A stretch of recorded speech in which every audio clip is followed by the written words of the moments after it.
Welcome back to Attack on Titan Anime Review, special number 25. Yep. So I keep wondering though, when the heck is the anime coming back? I hope at some point this year, but I've heard no actual date. Aside from that, I think it was supposed to come out a couple months ago, but so far it's been nothing.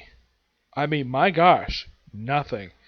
Alright, for this episode, I'm talking about the this special, like 127 chapter manga, Night of the End. Yep, chapter starts off basically with. Oh.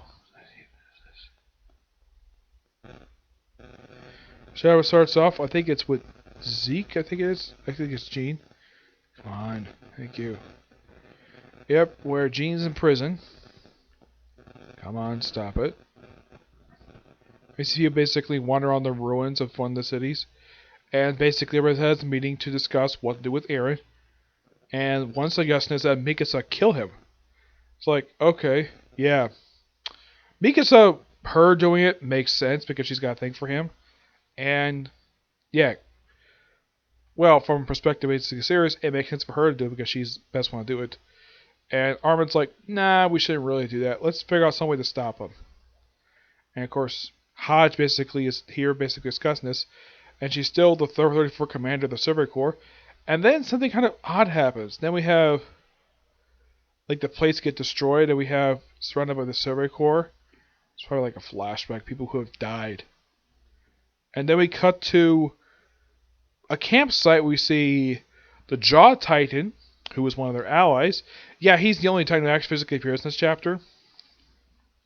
And everybody's discussing what to do with Eren. That's the whole point of this chapter. And then we pretty much have a confession from Annie. Yep. She confesses what basically.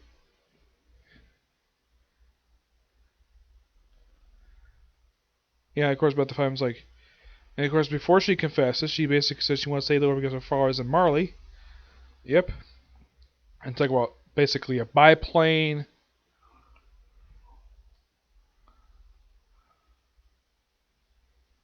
Armin's like, I wouldn't know. I answer. Like, everyone's discussing this. Jaw Titan basically has a pretty good sense of words for them. And this whole chapter is lots and lots of talking. This is what happened with Gabi in the previous arc of the series.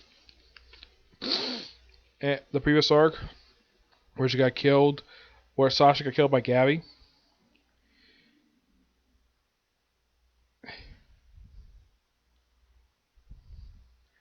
And Armin basically says, your close friend's name, you told me before. That's right, Marco. Should I hear this? If I'm not mistaken, you said Annie was involved in his death. Did you already hear it from Annie? The truth about Marco's death? And I took Marco's 3D maneuver gear. Let's say Marco was by time. Annie just obeyed my order. He heard a conversation between me, Barnett. It had to be kept secret. Fear our true forms would be found out. If Marco thought a Titan would silence him. Threw him onto a roof midair. While I was holding him down so he could move. We moved his 3D gear. So yeah, they threw him down. And he was asked what was his last words. He said, we still haven't talked. And I was like, that's why we haven't talked properly. I was like, killing each other. Yeah, basically this leads to something. Like, watch Mark me by a Titan. Yeah, and then of course, I think this is Jean ends up basically punching him, breaking his nose. He's eventually stopped by. I think it's Mikasa who stops him.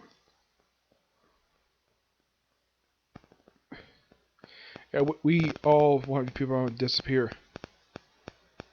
I think this is Gabi, not Mikasa. Like people disappearing. Stop the roaming with us. This is please. And of course, everybody kind of agrees.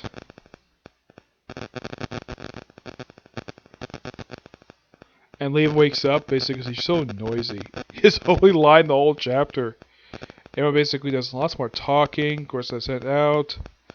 Cut to a port that's occupied by Jaeger. And the chapter ends with the woman who showed up in the previous arc, who's sort of a distant relative of Mikasa. They never really developed it. And she's there standing with one of members of the Silver Corps in the current attire. Mikasa, when she was seen wearing the pre-time skip outfit for some reason. Yeah. And then we have a character wearing the current outfit. It's not Eren, it's one of the other people who work with him.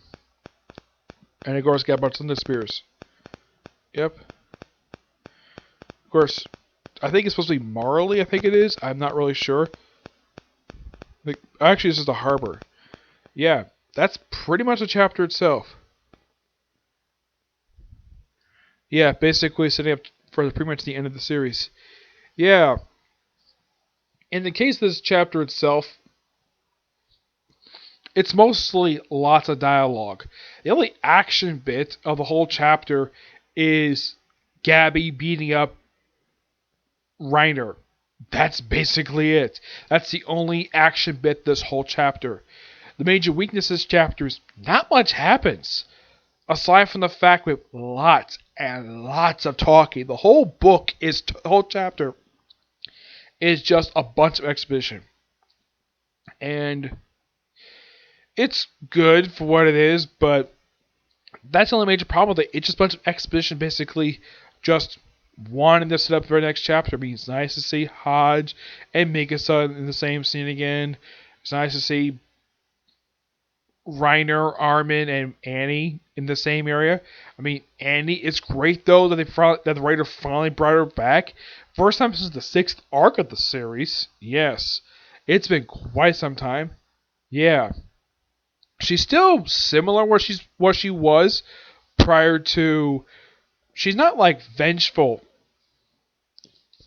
And apparently Mikasa basically is on okay terms with her, despite the fact that the last time these two saw each other, Mikasa wanted to murder. She wanted to kill Annie for trying to kidnap her precious Eren.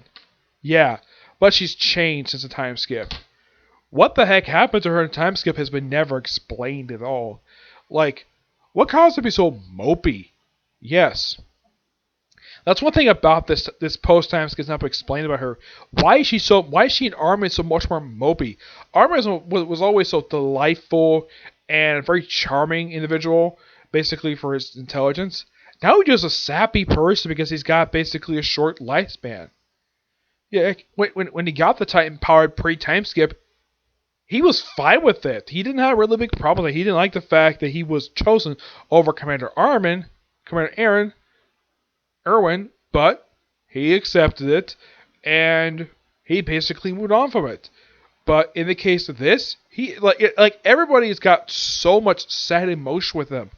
Like I think the only character who actually has any emotion post time skip is Connie.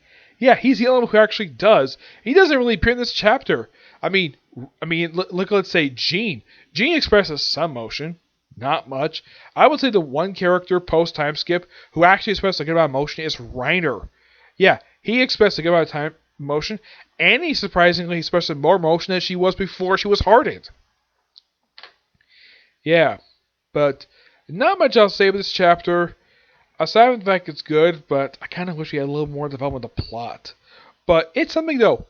My only guess is the reason why the Jaw Titan was thrown in, and this is my personal theory, was because the series it's called Attack on Titan. You got to feature a Titan, even if it's not eating people. That was the thing for the series when it was first started, about almost 10 years ago. Now I've only been reviewing the series for basically 2 years now. Yeah, 2 years now. And I've been reviewing this series since chapter 102. This is a chapter 127. Yes. Yeah. Since 102, I have been reviewing this series. Non-stop. This is pretty much the 26th chapter I have reviewed for the series. Now you probably think, wait, 26 chapters, why is your special only 25? Well, because at least once or twice, basically, I've had to double up on chapters for review because I forget to review them. That's the simple gist of it. Yep. But yeah, not much else to say with this chapter. Okay, so that's it for this particular review. Stay tuned for my review of the 17 Case Closed film when I get a chance to put it up. Okay, see you in the next video. Bye.